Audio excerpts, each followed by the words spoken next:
Good evening, students. Today we will discuss about the effect of volume on boiling.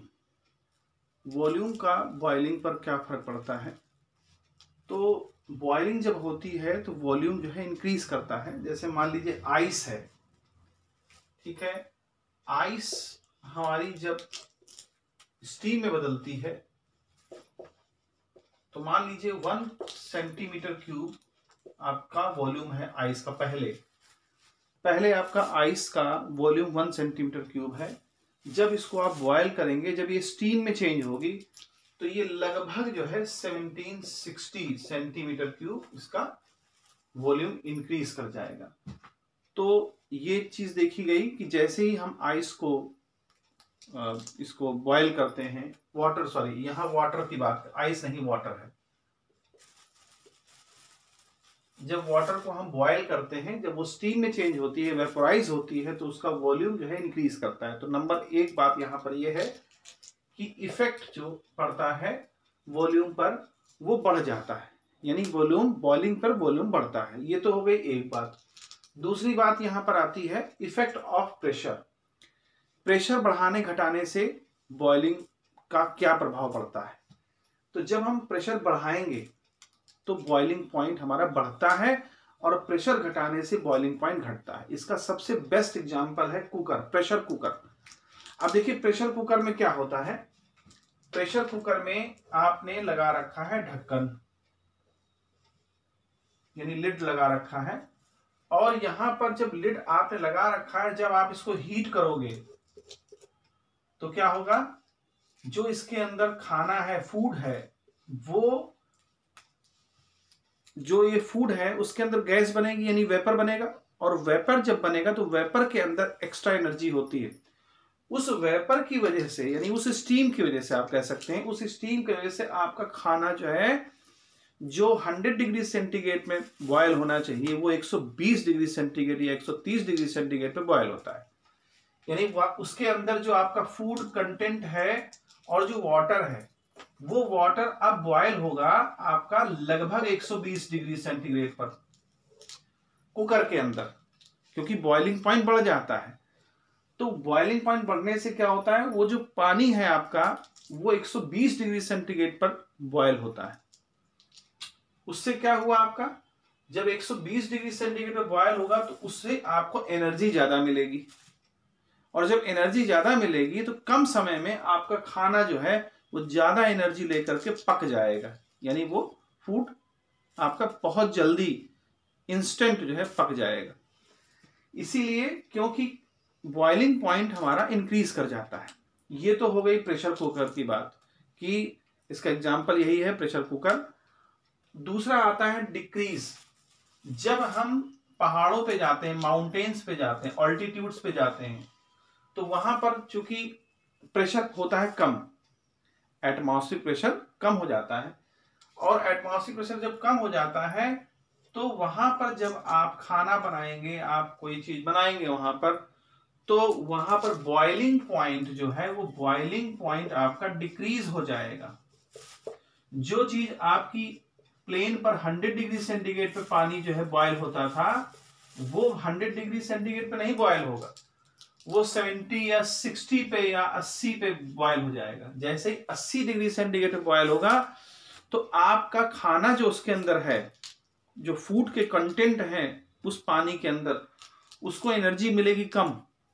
जब energy मिलेगी कम तो वो जो वाटर बॉयल हो गया आपका, वो एनर्जी सप्लाई कम कर पाएगा। किसको? फूड कंटेंट को। जब फूड कंटेंट को एनर्जी सप्लाई कम कर पाएगा तो फूड कंटेंट पकेगा। तो आपको ऐसा नहीं पकेगा नहीं पहाड़ों में, लेकिन देर में पकेगा, टाइम ज्यादा लगेगा, क्योंकि वो बहुत टाइम लेगा अपने आप को 100 पे लाने पर। फिर वो 100 सब जब आएगा तो वो फूड को एनर्जी देगा, तो वहां पर बॉइलिंग पॉइंट डिक्रीज होने की वजह से आपको समय ज्यादा लगता है पहाड़ों पर।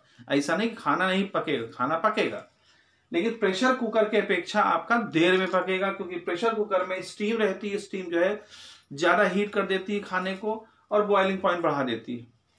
तो इस तरह से इसका हम चीज समझ सकते हैं कि इफेक्ट ऑफ प्रेशर। फिर उसके बाद हम लोग बात करेंगे, प्रेशर का आपका हो गया। फिर इसके बाद इसमें अब कोई ऐसा नहीं है कि इफेक्ट जो है इसका डालें आप। तीसरा चीज समझ सकते हैं इम्प्योरिटी। ये तो हो गया प्रेशर का इफेक्ट नंबर 2। और तीसरा चीज आपका हो गया इम्प्योरिटीज। ये भी बहुत इंपॉर्टेंट चीज है। इम्प्योरिटीज कैसी?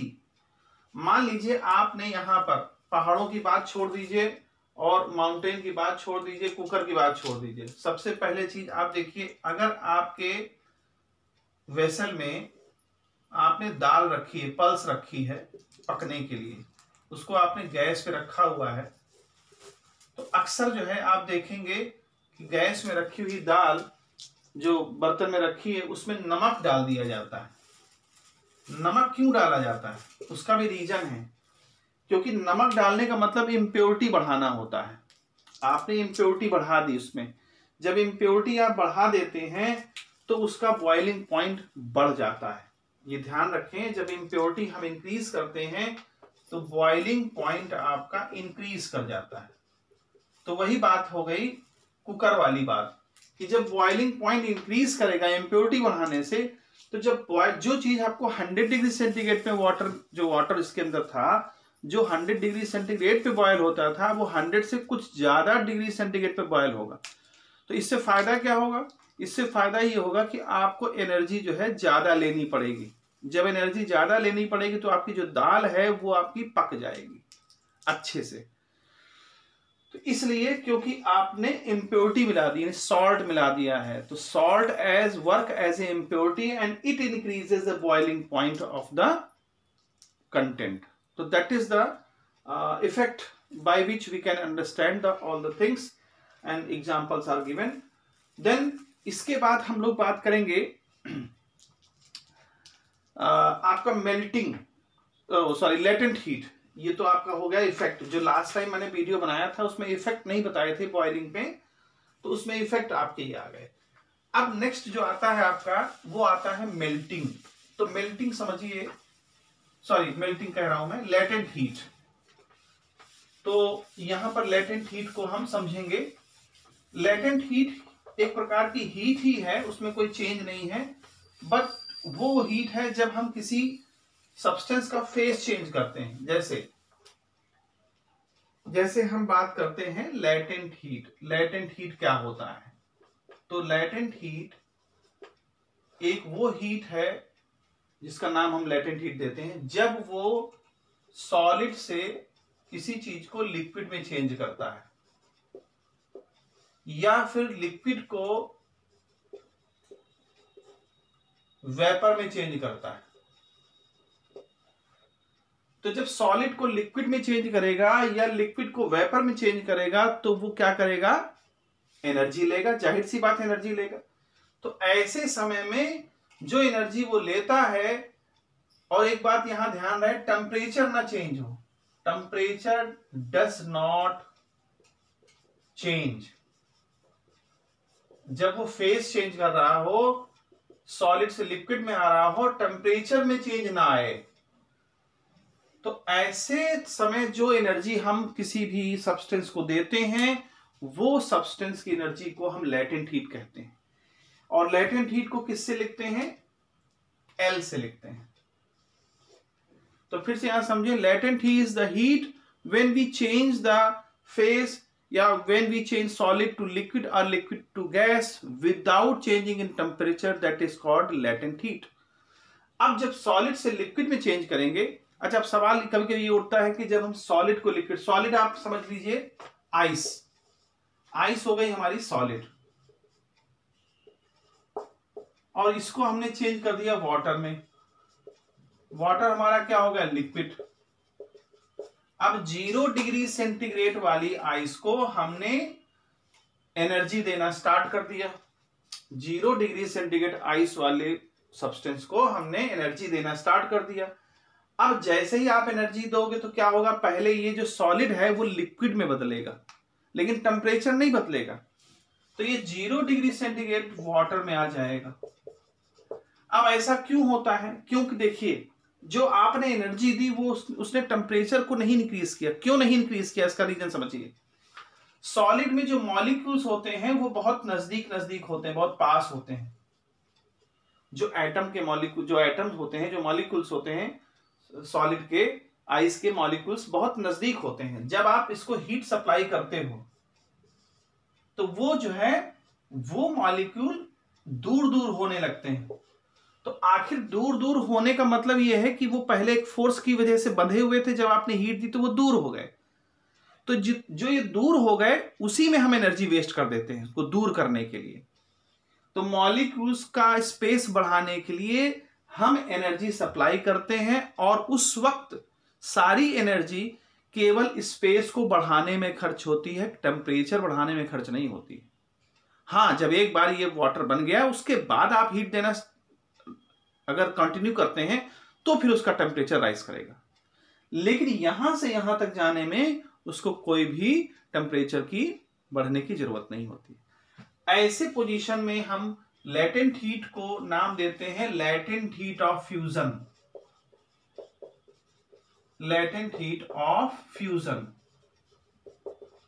दो तरह की होती है, लेटेंट हीट ऑफ फ्यूजन। ये तो हो गया एक।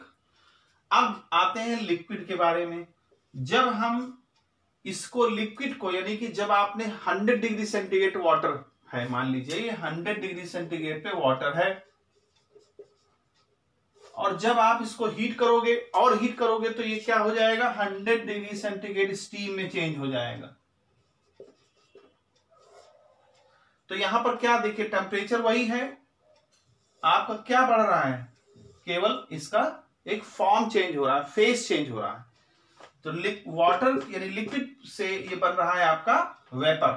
तो ऐसे समय पर जो आप हीट देते हो उसको बोलते हैं लेटेंट हीट ऑफ वेपोराइजेशन। इसको बोलते हैं लेटेंट हीट ऑफ वेपोराइजेशन, क्योंकि जो आपने यहां पर हीट दी वो वाटर के मॉलिक्यूल की स्पेसिंग बढ़ाने में खर्च हुई, और स्पेस जब बढ़ गया तो वो वेपर में आ गई, यानी स्टीम में आ गई।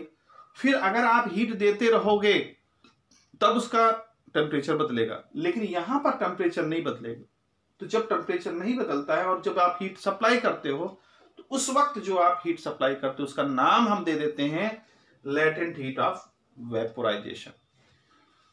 तो इस तरह से हम इसको समझ सकते हैं, बहुत ही आसान है समझना। उम्मीद है समझ में आया होगा, नहीं आया होगा तो फिर हम इसको जो है डिस्कस कर लेंगे। तो कमेंट सेक्शन में आप हमसे बात कर लेंगे कि हमको ये चीज़ नहीं समझ में आई, तो इसको हम दोबारा समझा देंगे। तब तक के लिए थैंक यू।